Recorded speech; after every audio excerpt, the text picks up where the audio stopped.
Hello, welcome to the video. Just a short little video today.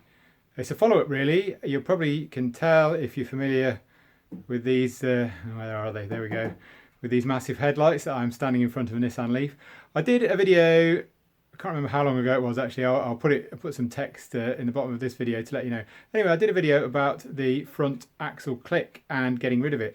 And quite a few of you have asked in the comments, thanks for all your comments by the way, did the click come back? Well, unfortunately the answer is yes, it has just come back. And so going to be doing a sort of a follow-up fix today. And one of you, I'm sorry I can't remember who, linked me to the original Nissan TSB, which I hadn't managed to find before I did the work before. So what I'm going to do today is fix the click again using that method. Now we may ask ourselves, why does it happen? Why does it come back? I suspect it's a combination of the warm temperatures, the lubricant gradually being flung out of where I originally put it, and also having just undone the drive shaft nut. I think that's actually come a little bit loose. So I'll show you where I am at the moment with it. Right, here we are looking at the front left wheel area, the near side front, if we're using that terminology.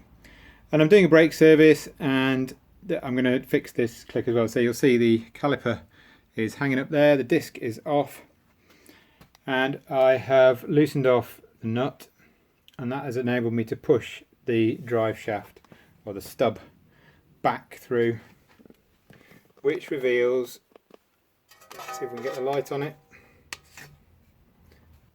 There we go, which reveals this, and the lubricant needs to go on the inner face of that flange there. So I'm going to put some more lubricant on, the same one as I used last time, and I'll put a link to the original video where I did this work in the description. Put some more lubricant on. I'm going to be a very naughty boy and I'm going to tighten the same nut and washer back up rather than using a new one, because to be quite honest, I'll get a bit sick and tired of having to buy 2 new nuts and washers if I do this work every year. I'm also going to torque it up. It's just a day for crazy rule breaking, isn't it, today? I'm also going to torque it up higher than the factory manual says. Not loads higher, but just a bit higher, just to see if that helps. And then I will end this video after I've put it all back together, and I'll let you know how it went. Hello, so I was just editing this video and I felt the need to cut in and add a bit of extra clarification at this point. So we'll get back to putting the Leaf back together in a moment. I realise what I've just said in that section of video goes against what the technical service bulletin says. So I thought I should say the bulletin says use a new nut, washer and split pin or cotter pin, depending on what you prefer to call them, every time.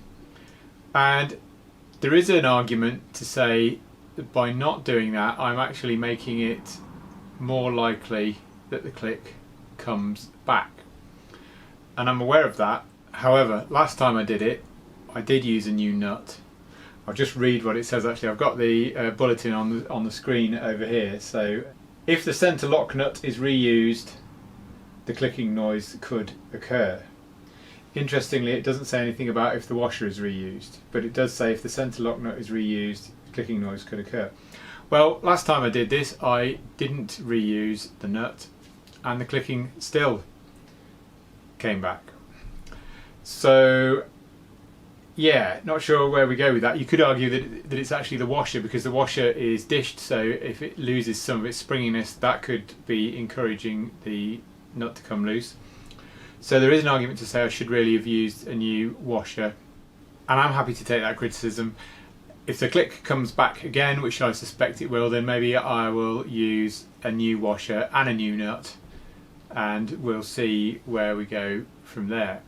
The other thing about the torque setting, so again looking at the bulletin, it's got a very strange sort of bit that says for 2013 Leaf only, and this is a North America one as well, so it may not be strictly relevant to the UK, but it says use a torque of 121 Newton meters.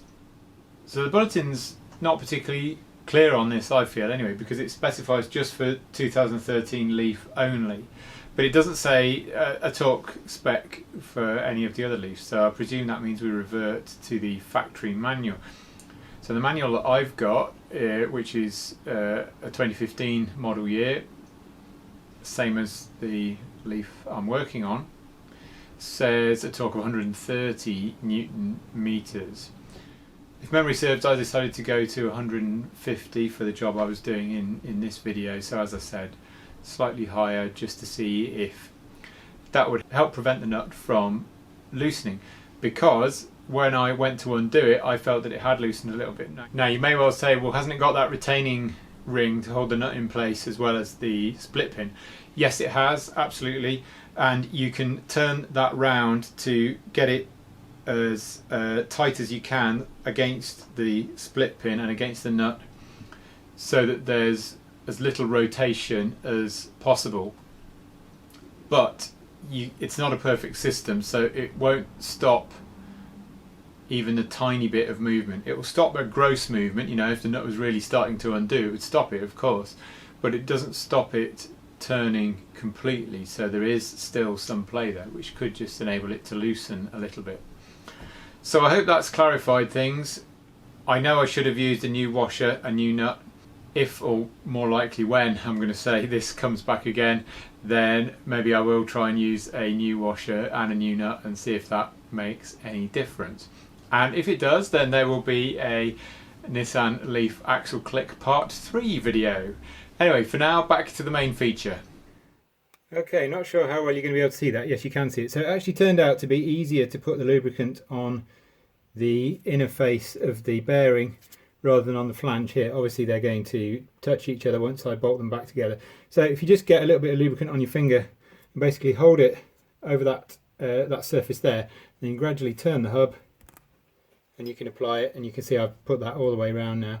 So now we can put the drive shaft back into position and hopefully admire our handiwork with a quiet car. I'll let you know how it goes. Right, I'm back from the test drive with good news. It seems I've got myself another year or so of click-free motoring in the Leaf. So I put it back together, took it for a drive as I've said. The click is completely gone as before, as per the first time when I did the repair. It's a bit of a disappointment that this seems to be more of a periodic maintenance type thing rather than a do it once and it's fixed for good type thing. But hey ho, just one of the idiosyncrasies of the Leaf and many other Nissans as well, I gather. So I hope you liked the video. Please give it a thumbs up if you did. Any comments, questions in the comments section down below and I'll do my best to answer them. If you didn't see part 1 of the Leaf axle click repair video, then I'll put a link to that at the end of this video, and also check out some of my other Leaf videos as well.